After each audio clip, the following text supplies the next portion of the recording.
What's going on, guys? The Comics Kid 2099 here to talk to you about the Ultimate Annuals Collection Volume 2. This collects the second round of annuals from Ultimate Fantastic Four, Ultimate X-Men, the Ultimates, and Ultimate Spider-Man. And this is written by, we have Mike Carey doing the Fantastic Four one, Brian Michael Bendis did the Spider-Man one, Robert Kirkman did the X-Men one, Charlie Houston did the Ultimates, with pencils by a whole bunch of people. Mike Deodato, Ryan Sook, Stuart Eminem, Fraser Irving, Mark Brooks, Salvador LaRocca, and Lionel Francis Yu. I wasn't sure if I was going to have a whole lot to say about this volume, since on the whole it has a lot of the same problems that I felt like the first volume of Ultimate Annuals had. But then I realized that individually, if you look at each issue collected inside, a lot of them have different problems than their counterpart from the previous volume. So I guess starting at the top, Ultimate Fantastic Four is a fine story. Basically, you have this military base with all these super genius teenagers. It's not the Baxter Building, it's another building that's similar to the Baxter Building, and the whole building gets sucked underground by the Mole Man. He wants to start a new society with these teenagers. He found Lost Lemuria, which was ancient kingdom, underground kingdom with super high-tech technology, and he wants to start a new society with these teenagers. And then the Ultimate Fantastic Four, they go in to rescue the kids. They're able to basically stop the Mole Man. He's the one who kidnapped them. I don't remember if I said that. But then the teenagers are like, hang on, we don't want to go back up to the surface world and build weapons for the government. And it's a fine little story. I kept thinking while reading this, if this was a story that you had seen during the Stan Lee, Jack Kirby era of Fantastic Four, you 1,000,000% would have seen these teenagers and this underground kingdom again. It would have felt like a setup for many future appearances, and not just in the Fantastic Four. Like there was an issue of the Roy Thomas X-Men run where the X-Men go underground and the Mole Man is having a war with Tyrannus. You could have very easily seen these guys show up in the Avengers or in the Hulk or in the X-Men or whatever. And this, to me, felt like a really cool bit of world building where you're setting up this idea of there's this new underground civilization entirely populated by super geniuses, and we're never going to see them again. I read all of Ultimate Fantastic Four, and I don't recall seeing any of these characters again in that series, but then there was a lot of Ultimate Universe stuff after Ultimatum that I did not read. Ultimatum was pretty much the end of the Ultimate Universe as far as I was concerned. I didn't really read very much past Ultimatum. I did a little bit, and I've talked about a lot of that, but this to me felt like a really cool setup for something that we don't get to see any more of. It's a pretty good story. I like it. I just wish we could have had a little bit more. And I feel like if this had been in another time and place, we would have. And then the next one is Ultimate X-Men. And what I talked about when I was talking about the first volume of Ultimate Annuals is that you could read the main series and then suddenly something happened off screen and you have no idea what's going on because, as I said then, I had a mail subscription to Ultimate X-Men, and the annuals were not included with the mail subscription. So in this Ultimate Annual, Dazzler, she was in a coma.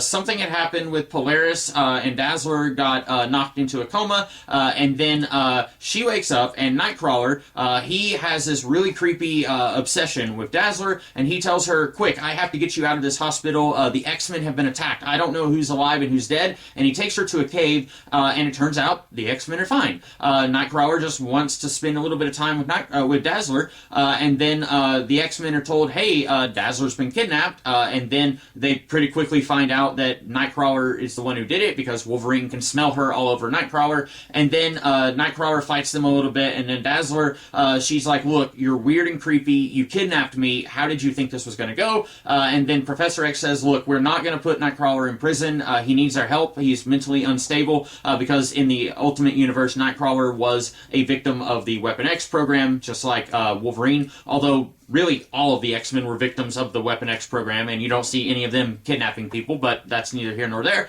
And then Dazzler gets mad and says, look, you're siding with the guy who kidnapped me, I'm out of here. And this to me felt like something that really needed to be in the main series, and I have never really understood the point of the annuals. I feel like maybe if you have, like, let's say in the 80s, Chris Claremont had a 16-year run on the X-Men, he's going strong, and for most of that time he would have a consistent artistic partner working with him, whether it's, you know, John Byrne or Dave Cockrum or Mark Silvestri or whoever, and then an annual comes along, and maybe you've got this young up-and-coming artist who says, I would really love to draw the X-Men, but I can't. Mark Silvestri's kind of got a stranglehold on that market right now, and then maybe they could say, okay, we'll let Claremont do some stupid annual with Mojo, and then this new guy can draw it, or whatever. And I can see, okay, maybe that is why they would do the annuals. But looking at this book, you have a couple of stories here that really feel like they need to be part of the main series, and that was my problem with the Spider-Man annual in the first volume. Number one, it had no story. It was just Kitty Pryde and Peter Parker hanging out with each other. But if you're reading Ultimate Spider-Man and suddenly Peter is dating Kitty Pryde and you're saying, hang on a second, when did this start happening? That's a big deal. And I feel like none of these really had to be in a annual. And I think the annual, it's not quite double-sized, but it's bigger than a normal-sized issue. But like with the Spider-Man one in this book, it could have been 2 or 3 issues long, and I'll get to that in a minute. The X-Men one definitely felt like it needed to be in the main series, because if you're reading the main series and then suddenly Dazzler is gone and Nightcrawler is being treated for mental health issues and you're scratching your head, what is going on? What happened here? In the first volume, you had a Rogue and Gambit standalone spin-off adventure, and that worked because they are X-Men characters, but Rogue was no longer with the X-Men, and so you could be reading the X-Men and then you might come into the shop one day, oh, there's an annual, I'll go ahead and get that, and you don't have to read it because it's not some big life-changing event with Iceman or Professor X or Cyclops or whatever, but then once Rogue does return to the team, then you probably are going to be like, hang on, what's happening here? But at least with the first annual, that felt a little bit more insular than this one does. And then the Fantastic Four one, it's about the same as the one with the Inhumans. It's somewhat skippable, although I actually enjoyed this one a little bit more than I did the Inhumans one. But you're not going to feel like, hang on a second, what's going on here? Nothing monumental happens in this annual that is going to carry over into the main series. And then you get to the Ultimates, which is the aftermath of the Ultimates Volume 2, where a good chunk of America is suffering from the aftermath of a superhuman attack. Which is the events of the last half of the Mark Millar, Brian Hitch Ultimates run, and basically we're seeing a lot of superheroes in cleanup there, and then we get to see Captain America and the Falcon. They go on a little side mission because Arnim Zola is back, and I like this annual quite a bit. It might be my favorite one in the book, but that's... No, I would have to say the Ultimate Fantastic Four one, I liked it better. This one is fine. It does get points because it doesn't feel like... for one, the Ultimates by Millar and Hitch was done in such a way, it didn't feel like an ongoing series of single issues. It felt like, here's a movie, and then here's another movie, and this is just the aftermath of one of those movies. And so, you're not going to jump into the Jeff Loeb, Joe Moderia Ultimates 3 and say, hang on a second, what's going on here from this thing that's carrying over with this annual? You're not going to get that. This is a very standalone story, but at times I felt like it was a little heavy-handed. The premise is... I'm sorry, what's his name? The bad guy, who I just named a second ago, Arnim Zola. He is a lot more evil here than what I'm used to, and admittedly, I am not a big Captain America reader. I've read some Captain America stuff, but mostly stuff from the last 15 years or so, so I'm not very familiar with Arnim Zola, but here, he was a mad scientist working for the Nazis, and he created this, like, chemical to basically use on black people, and it would like bleach their skin and kill them. And then he wanted to use them for parts for something. He's just really, really twisted and evil. And in the present day, while all these superheroes are doing this cleanup stuff, Captain America hears on the radio about these corpses, and he's like, that sounds like Arnim Zola. And so he and Falcon team up to stop all this from happening, and it turns out, much like in the main Marvel Universe, Arnim Zola, his brain had been turned into a computer program, and then some racist redneck found this computer program and was trying to restart the stuff that Zola did in the past. That's a fine story. Where it gets a little heavy-handed is that at one point, kind of out of nowhere, Sam Wilson just starts rolling his eyes, and he feels like he has to explain to Captain America that racism is bad. And I'm thinking, yeah, he knows. And Captain America isn't a racist. And this idea that, like, oh, he's from the 1940s, he's an out-of-touch old man, he doesn't understand that all men are created equal. No, he gets it. And even the ultimate version of Captain America, who is quite a bit more extreme than the main universe Captain America, I feel like he also would be like, yeah, this is bad, and I'm going out there to stop this guy from doing this, Sam. You don't have to explain to me that racism is bad. There's some just kind of awkward writing there, where at one point, Captain America, he uses the term colored people, but he doesn't use it in a derogatory way, but people in the 1940s talked like that, and that was like, if they weren't being mean and nasty, that was the term they used. And Captain America says that at one point, and that's kind of what prompts Sam Wilson to be like, oh, brother, here we go, some white guy. And it's weird because, like, in the Ultimate Universe and in the main, in pretty much most of the universes, Sam Wilson is kind of this, like, slack-jawed Captain America fanboy. Like, he was introduced in the Ultimate Galactus trilogy, and he meets Captain America and pretty much immediately is like, yeah, that guy's the coolest guy ever, I'm going to hang out with him. And I guess that's kind of how it is most of the time.